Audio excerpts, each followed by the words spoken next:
extreme prepper here. Maybe I'll change the name of the YouTube channel just to trigger some folks. This is just so interesting how people have picked up on this. So you have the anti LDS Latter-day Saint John Dehlin having several episodes on the prepping Mormons and how crazy they are. And they cite Avram Gileadi, they cite Visions of Glory. I've never read that book. I really don't know what it's about. Sue read part of it several years ago, and I don't know. I don't know that book at all. And I know some of Avram. I've listened to a few of his things. I think he has a brilliant mind, and his background is so unique. Being baptized, probably the only person baptized in the Holy Land, in Jerusalem, in the pools of Siloam, I think it was, not the pools of Bethesda, but Siloam. So that's where Hezekiah's tunnel, the water comes through and it comes out to those pools where Christ had the mud, the spittle, and he made mud and he put it on the blind man's eyes, and then he said, go wash them in the pools there.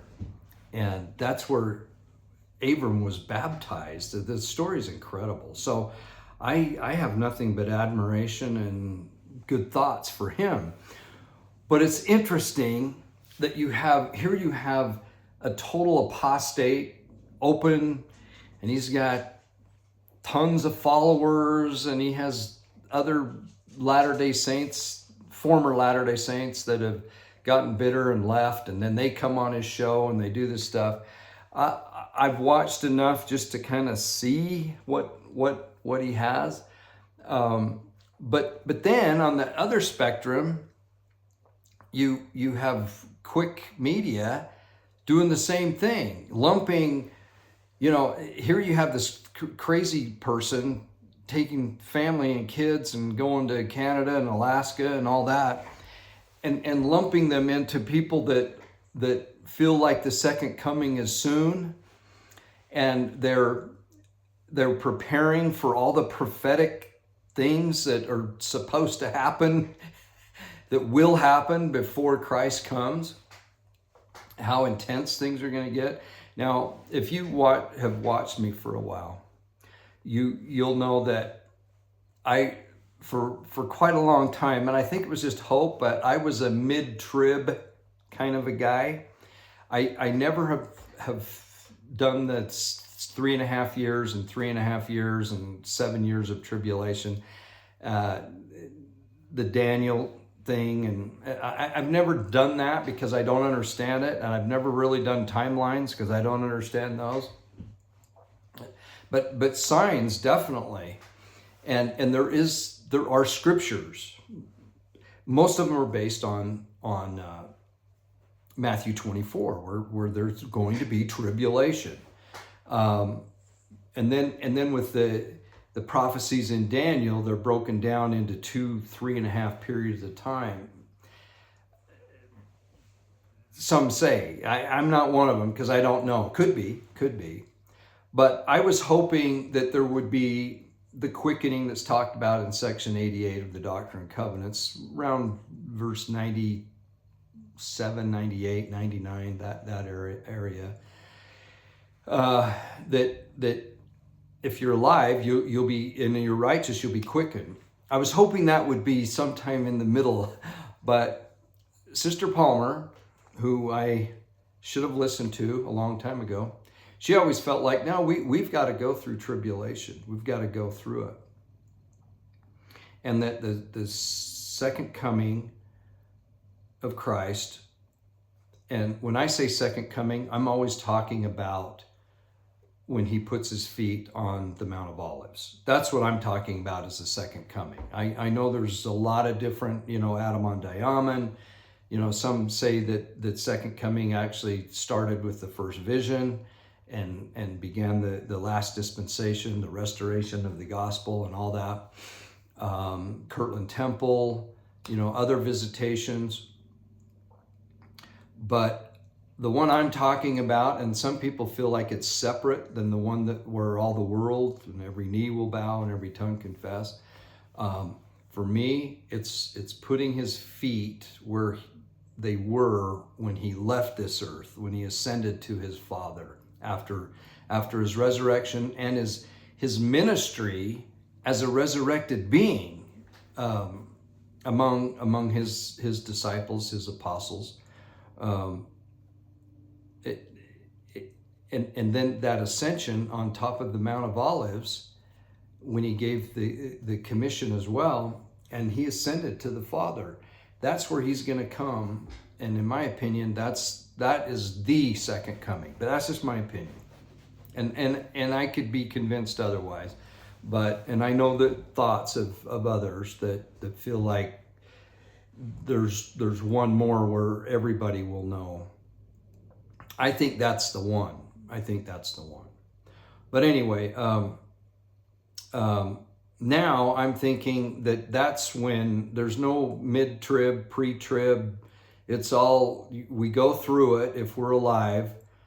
We go through all the tests and trials and everything, and then Christ comes. And if we're dead and we're righteous, we come forth out of the grave the morning of the first resurrection. If we're alive, we're quickened and we're caught up to meet him. And that is the rapture. That is the rapture. We don't call it that in the church. We say quickened or caught up or translated. Those would all be synonymous, at least the way I understand it. So this tribulation period of time is a spiritual and a temporal tribulation. It's spelled out very, very well. And we've been taught over and over again by modern day or latter day, it's probably a better way to say it, latter day prophets, to be prepared. To be prepared. In fact, the very beginning, the Doctrine and Covenants 1, which I know wasn't the first section, but it was the introduction to these scriptures. What does it say? Hearken, O ye people of my church, saith the voice of him who dwells on high, and whose eyes are upon all men. Yea, verily I say, hearken ye people from afar, and ye that are upon the isles of the sea, listen together. So he's lumping members of the church and members of, and then people all over the world. For verily the voice of the Lord is unto all men, and there is none to escape. And there is no eye that shall not see, neither ear that shall not hear, neither heart that shall not be penetrated. Okay? And the rebellious shall be pierced with much sorrow, for their iniquities shall be spoken upon the housetops, and their secret acts shall be revealed. I love that scripture. And then verse 4, and the voice of warning shall be unto all people. All people. Whether you're a member of the church or not, this voice of warning is to all people by the mouths of my disciples whom I have chosen in these last days. And they shall go forth, and none shall stay them, for I, the Lord, have commanded them. We could go through and read this. Wherefore, verse 7, fear and tremble, O ye people, for what I, the Lord, have decreed in them shall be fulfilled. Okay, so fear and tremble. Verse 9, yea, verily to seal them up unto the day when the wrath of God shall be poured out upon the wicked without measure. These are serious prophecies. Verse 11, wherefore the voice of the Lord is unto the ends of the earth, that all that will hear may hear. Prepare ye for that which is to come, for the Lord is nigh. Prepare ye, number one, spiritual, and then prepare ye, number 2, temporal. There's 2 prepare ye's, okay? And in my opinion, those are the 2 that we should be concerned about. So to be lumped in with individuals that get way off track is really, really fascinating by these 2 extremes. You have Quick Media, who has a big following, and if you read the comments on that video that he did, which I did, I read every comment, just kind of preparation for this video.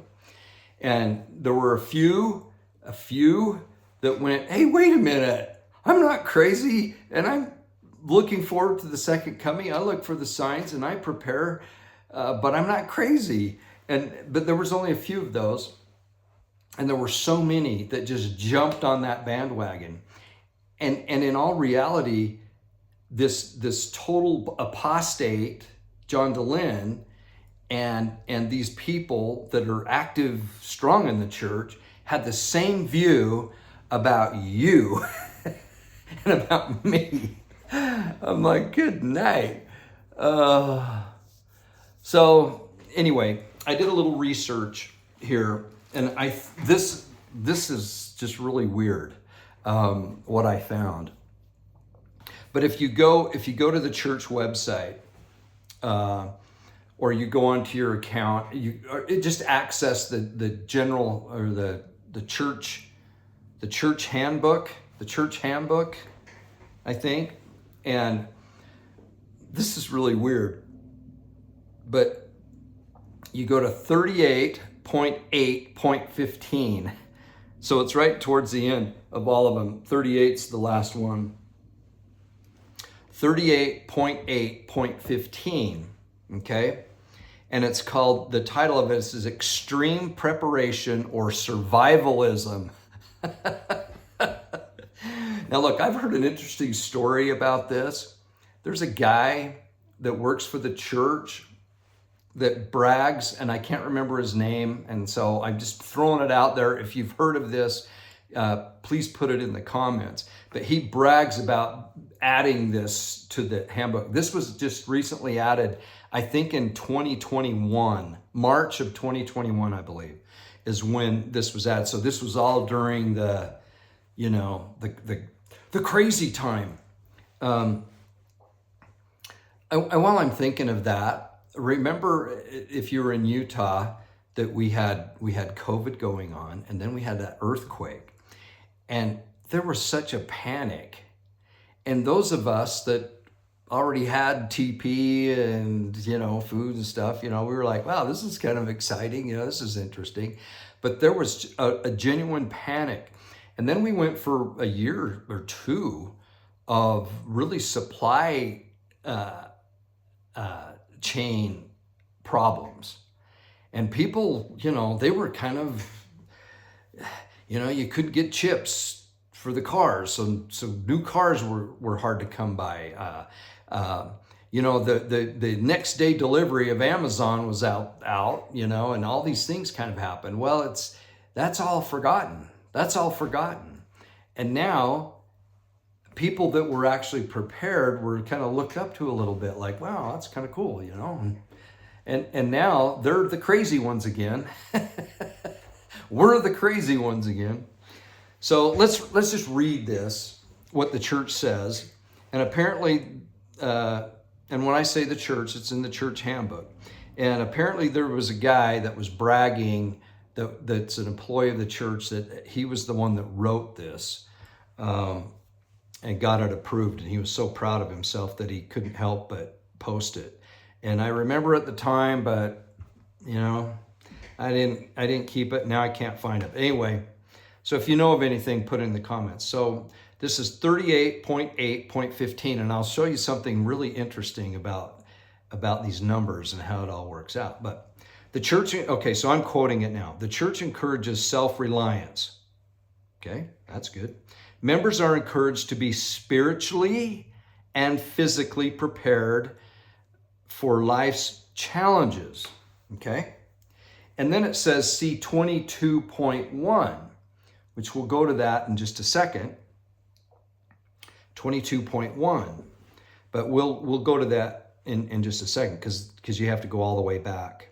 Okay, however, church leaders have counseled against extreme or excessive preparation for possible catastrophic events. That's interesting verbiage. It doesn't give any reference as to where church leaders have counseled against extreme or excessive preparation. So we'll have to look at that. Such efforts are, quoting again, such efforts are sometimes called survivalism. Ooh, that sounds scary. Efforts to prepare should be motivated by faith, not fear. Now, most people that I know that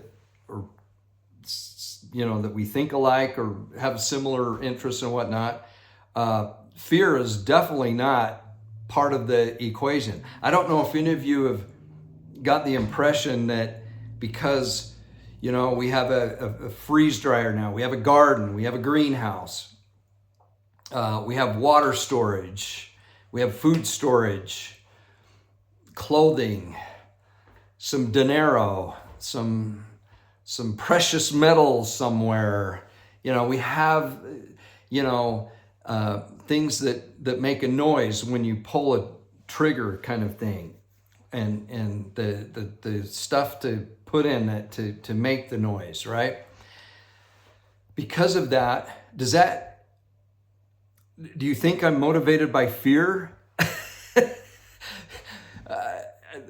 The people that I kind of look up to or that I admire or that are kind of in that same category, there's no fear.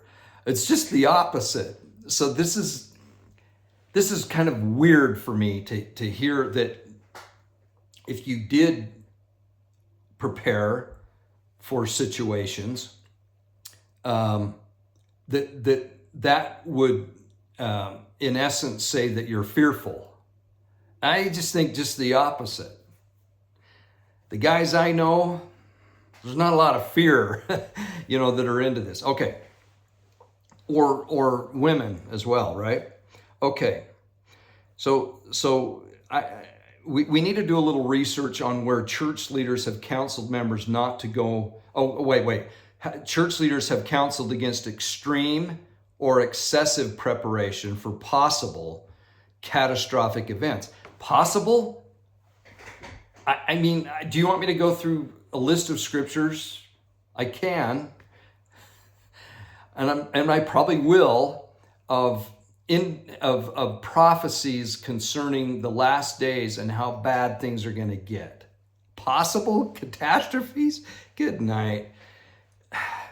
Such efforts are sometimes called survivalism. Efforts to prepare should be motivated by faith, not fear. Okay, and now the last paragraph. Church leaders have counseled members not to go into debt to establish food storage. Totally makes sense. Debt just straps you down, and then you are fearful. Like, oh, I got to pay it back. I got bills to pay.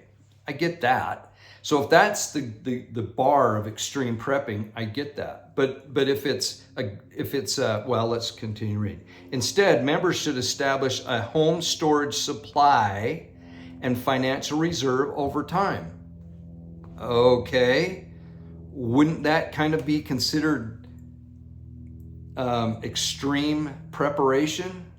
Like, what is that? What is extreme preparation? I have no idea. And if it's going into debt, then I see that, but I don't think that's what they mean. Instead, members should establish a home storage supply and financial reserve over time. And then it says see 22.1.4 and food storage, okay? So you can click on those and see. Well, the first one here, 22.1, if you click that on,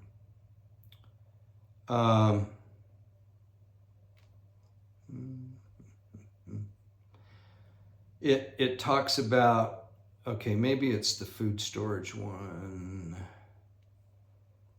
Yeah. You prepare every needful thing and why we should be prepared. Let me see if I can just go back here a little bit.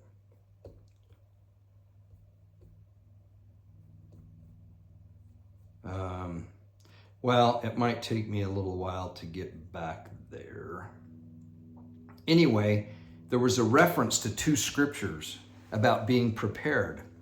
And this is really interesting. I'm going to close that. Because the 2 scriptures, one was Ezekiel 38, verse 7, or 38:30. No, 38:7. Yeah, 38:7. And the other was D&C 38:30.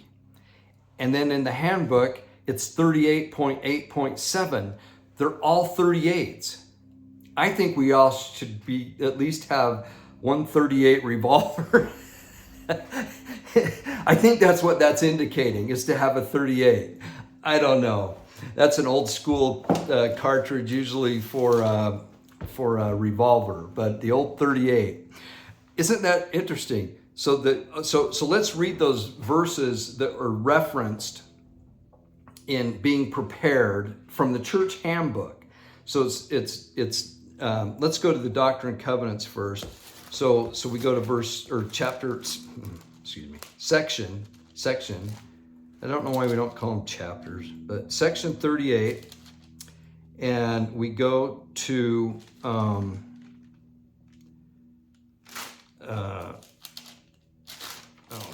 here we go. Verse 30.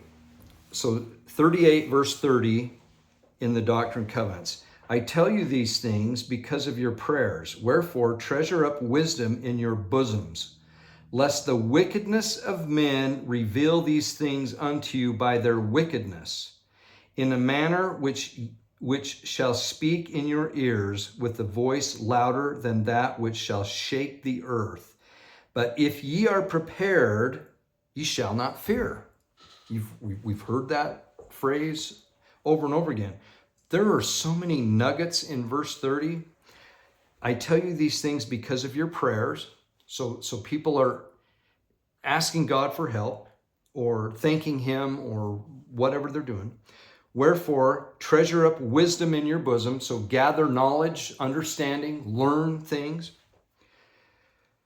Lest the wickedness of men reveal these things. Now, what things is he talking about? In verse 28, and again I say unto you that the enemy in the secret chambers seeketh your lives. Ooh, that's what he's talking about in verse 30. They seek your lives. And if you look up the footnote for lives, it's pretty interesting. I'm just going to let you guys do that. So I tell you these things because of your prayers. Wherefore treasure up wisdom in your bosom, lest the wickedness of men reveal these things unto you by their wickedness. So you're going to see by their wickedness, they're going to reveal their intentions. Okay? In a manner which shall speak to your ears with a voice louder than that which shall shake the earth. But if ye are prepared, you shall not fear. So even though you know what they're going to do, wicked men in secret, or the enemy in the secret chambers that seek your life, you're not going to fear if you're prepared. So that I think it's a stupid statement in the handbook, saying, this extreme prepping should be out of faith, not fear.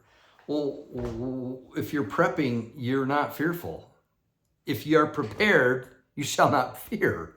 So the very fact that you're preparing means that you're not afraid. If you don't prepare, you're like, well, whatever they're going to do, they're going to do, kind of thing, right? And you just live in fear. You live in a state of no choice, because you're at the whim of the enemy, right? Okay, now let's go to Ezekiel 38. Now, why would we go to Ezekiel 38? It's the Ezekiel Wars, 38 and 39. Isn't that interesting that there is a verse that we're going to read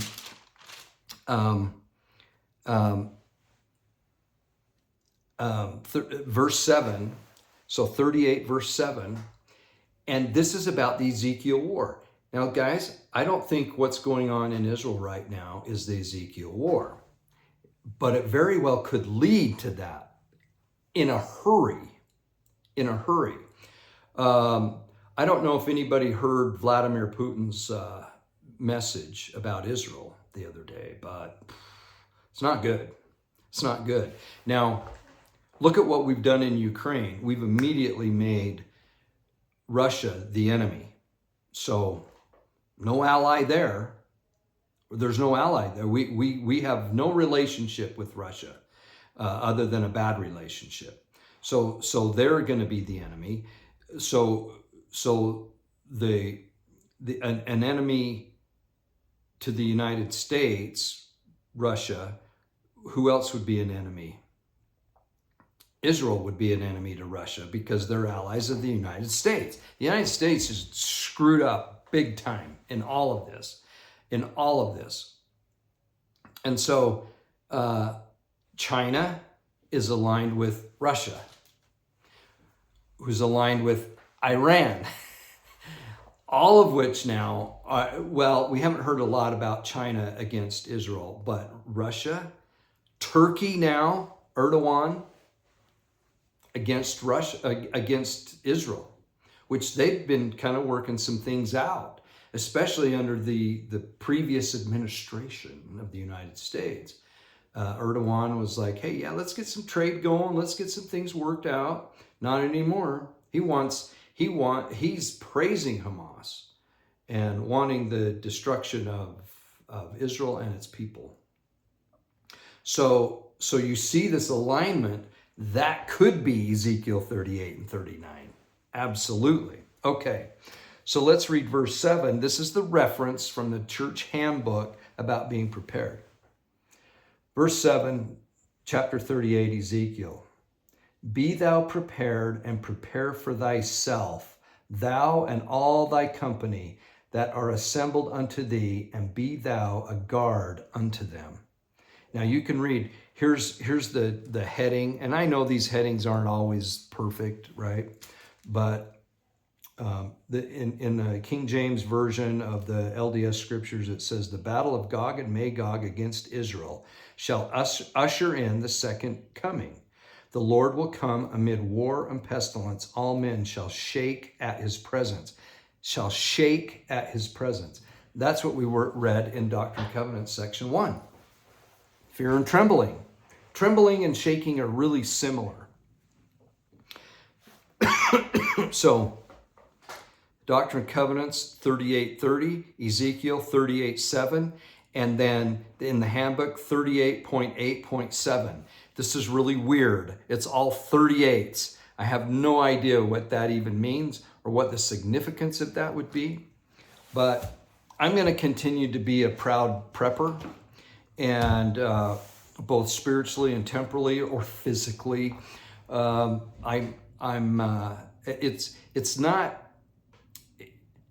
It's not a one and done thing. It's a frame of mind, and prepping comes in so many different ways. I admire people who can build, because I'm not that good. I can kind of get away with a few things, but I'm not that good at it. Mechanics, welders, electricians, these guys and gals are going to be, in my opinion, they're up here. People that can just think and do and, kind of write papers and do stuff, I don't know. Maybe they'll be important. But for me, I admire people that can get things done, that are, handymen and women, that are, electrician trade. They can look at something and figure it out, get things running, get things moving, know how to, computers and everything are going to be important, and knowing how to do that. Unless there's the bomb that cuts out all the electricity, then we're not going to be too worried about even cars running at that point. But but being prepared doesn't mean that you're hiding in a bunker. That is a lie. That is a lie.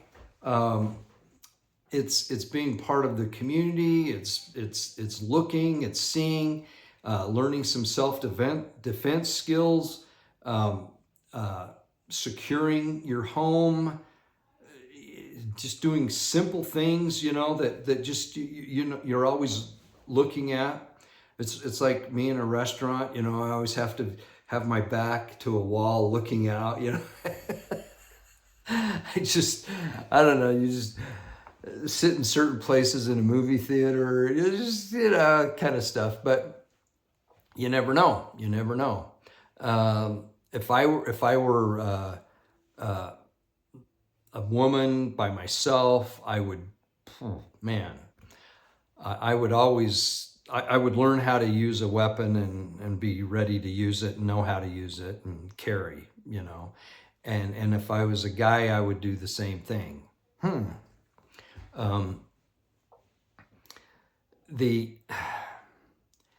This lumping people by this side and attacking tells me that we're over the target. I don't look at that as a bad thing.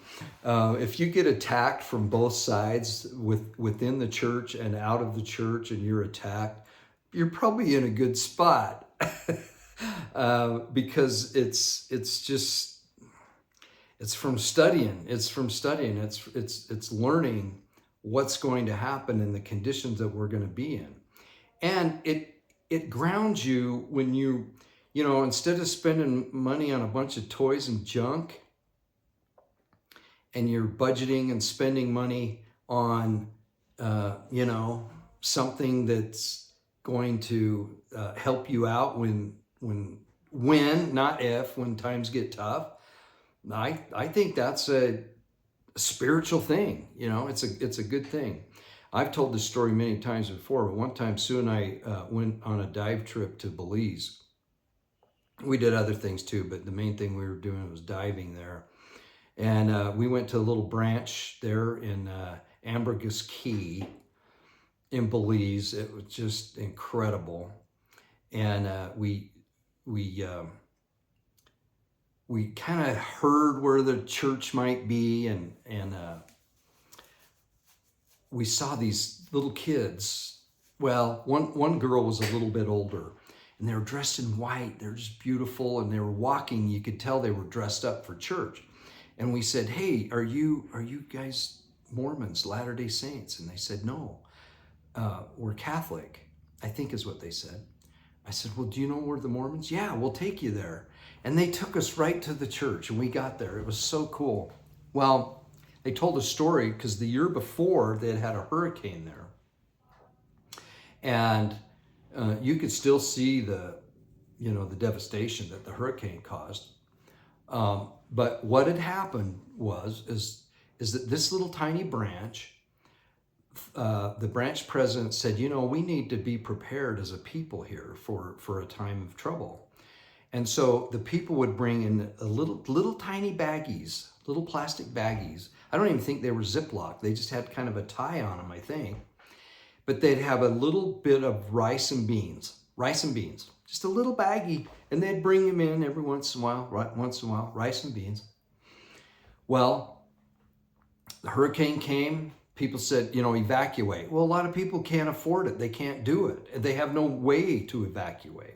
If there isn't an entity there to evacuate you, and you can't do it on your own, you stay and ride out the storm. Well, there was quite a few that had to do that. And guess how they survived?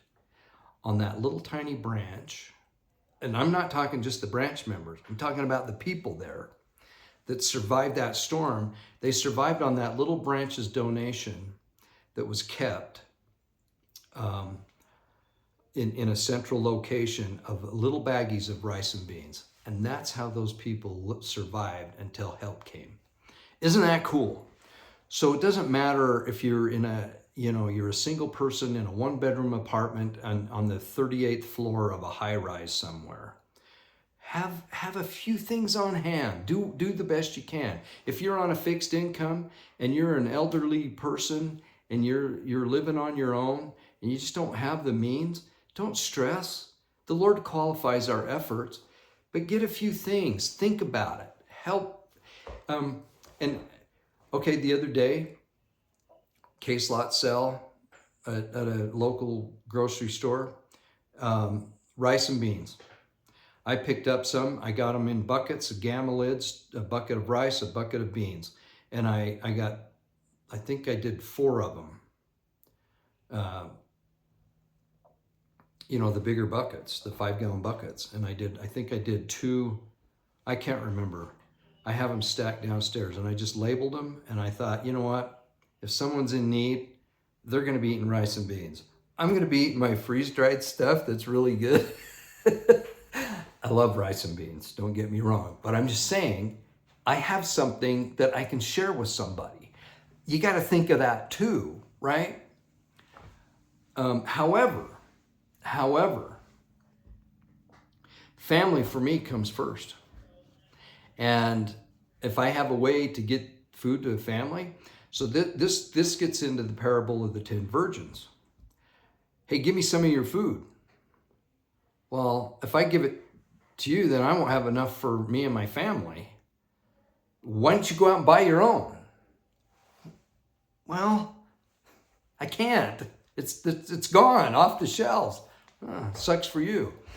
I'm not saying I'd have that attitude, but if it came between family, blood, and neighbor across the street, my family would get it. At least that's how I'm thinking in my mind right now. And so sometimes this dependency, and I think there's a lot of people that go, well, I'm a full tithe payer and I've paid my fast offerings. The church better darn well take care of me. Well, I wouldn't count on that. I wouldn't count on that at all. I wouldn't count on it. I just wouldn't count on it. Depend on yourself and the Lord and take care of business. Don't be dependent on an organization or individuals.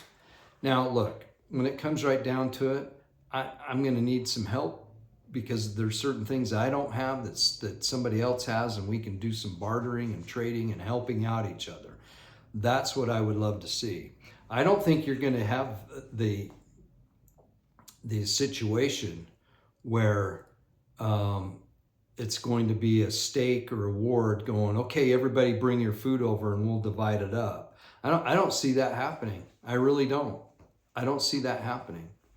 I think it's going to be every individual and every household having to figure out what they're doing. And if you have the means, you can help. If you don't have the means, you're going to be dependent on somebody, providing that for you. And for me, I don't live in fear that I'm not going to get my Social Security check and have government assistance or the church assisting. I don't fear that I know they're not going to be there. I just know it. And so that fear is gone. If you know that that's not going to be an option, that's gone.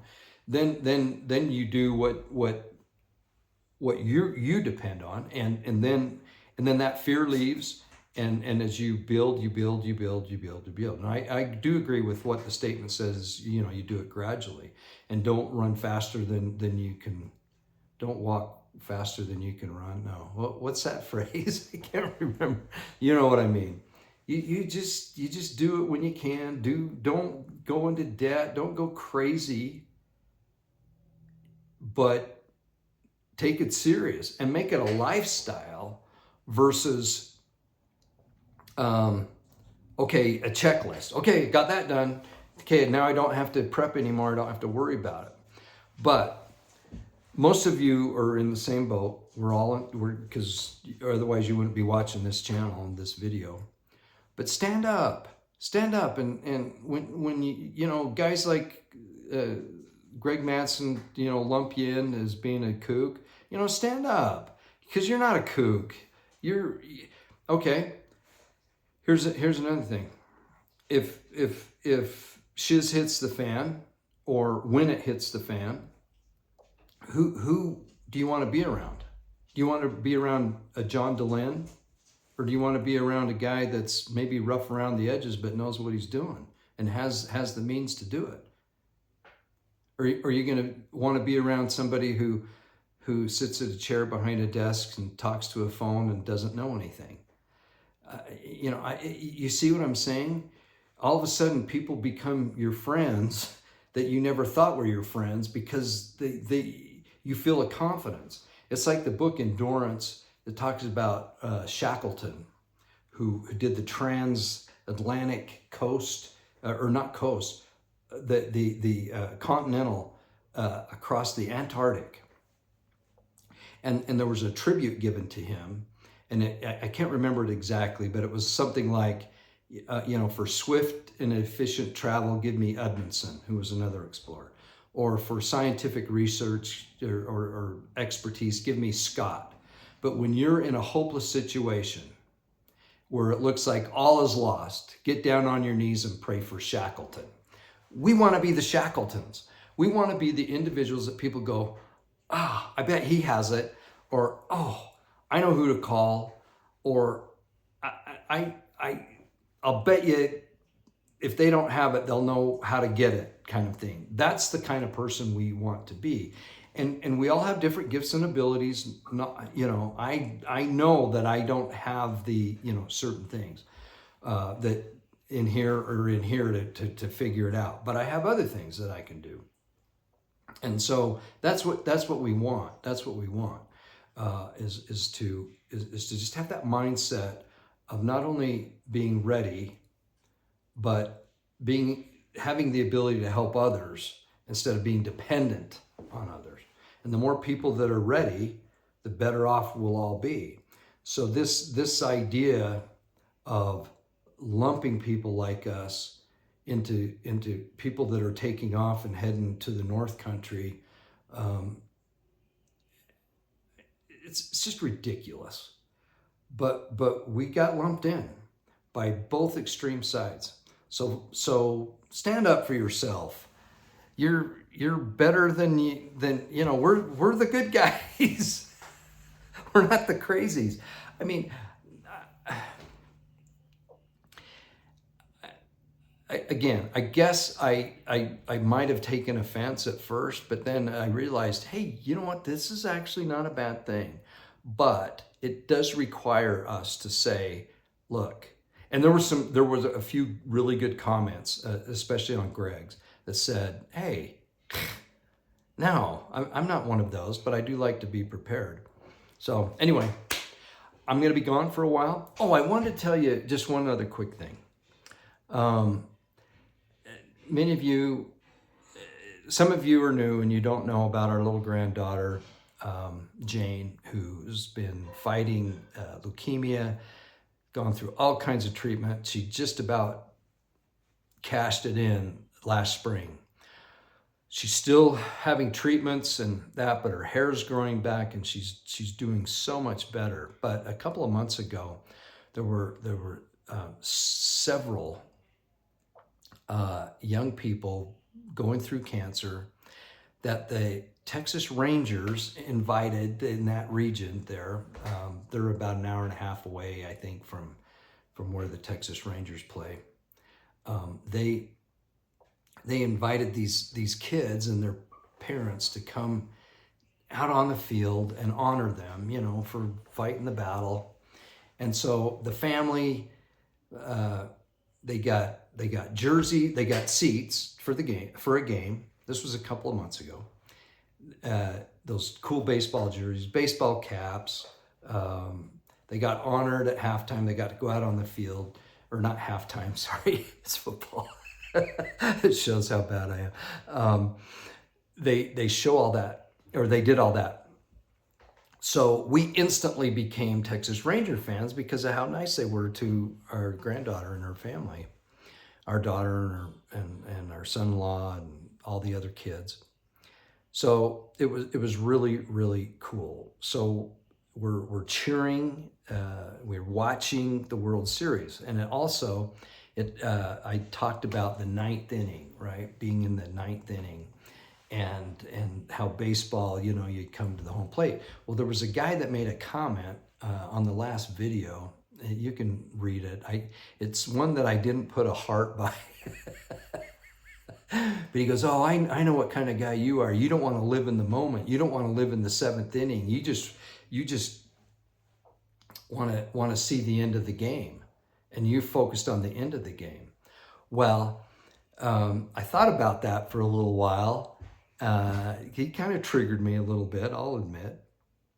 And then I thought of the quote from President Nelson, who said, "We're at the end of the ninth inning." So it's 2 outs, and whether your team is winning or losing. But these games are just nail biters. I know that second game wasn't, because it was just kind of a blowout. But the first one and the third one, oh, you just get so nervous. But I don't follow baseball until this World Series, and it's just really been fun. But I think, and I have the backing of President Nelson, who has stated that we're in the ninth inning. So that's the inning we should be watching. What good does it do to watch the seventh inning when the game is already in the ninth inning? Rerun, taped, let's watch it live. And he actually said that too, and some of you pointed this out, where he said, we're living in the time that Nephi just saw in vision, and now we're in it. So we're in the ninth inning, and we're going to be in for some crazy, crazy times. And there's a video out there. If I can find it, I'll put the link. But it was one of these young ladies that was at that concert, that music festival in Israel. And obviously there were some bad things going on, and, rave. I don't know. I don't know all the stuff. But she survived. Her and her boyfriend survived that. And it's harrowing. Some of you have seen it. If I can find it, I'll post it. But she said that many of the Palestinians, not Hamas, they were participating in this slaughter. And she said you could tell that they were just people in blue jeans and t-shirts, and they're just out doing nasty, horrible, sickening stuff. And she also said, and it's coming your way. It's coming your way. And when she said that, it did wake me up a little bit. We can see the hatred for Israel on college campuses, every major city, the protests. And isn't it interesting that if you have these groups that protest, typically you can gather them all, the alphabet soup, BLM,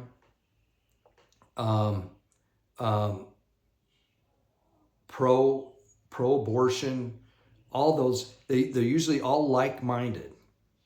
Well, tell me, how many of those people that participate in all those things, how would they survive in a mostly Muslim country with Palestinians? If you're a gay couple, how are you gonna? And can you just be open in a Palestinian society? What's going to happen to you? This is so bizarre to me that because a lot of Israel is very liberal, and they're, it's just out there. Not obviously among the Orthodox Jewish community, but Israelites, Israel, right? It's pretty open. And so you would think that these protesters who protest for Palestine and hate Israel, but yet they're all the ones that also are pro, alphabet and everything else. It's just so ironic. it's wickedness. It's just a hatred. It's a hatred for God's land and God's people. It's a hatred for them. And at all costs, doesn't matter. All right, that's it. So I'm going to be gone for a little while. This might be my last video for a little bit of time. So just keep doing what you guys do, because you're just awesome. I love you all, and I'll talk to you soon. Bye-bye.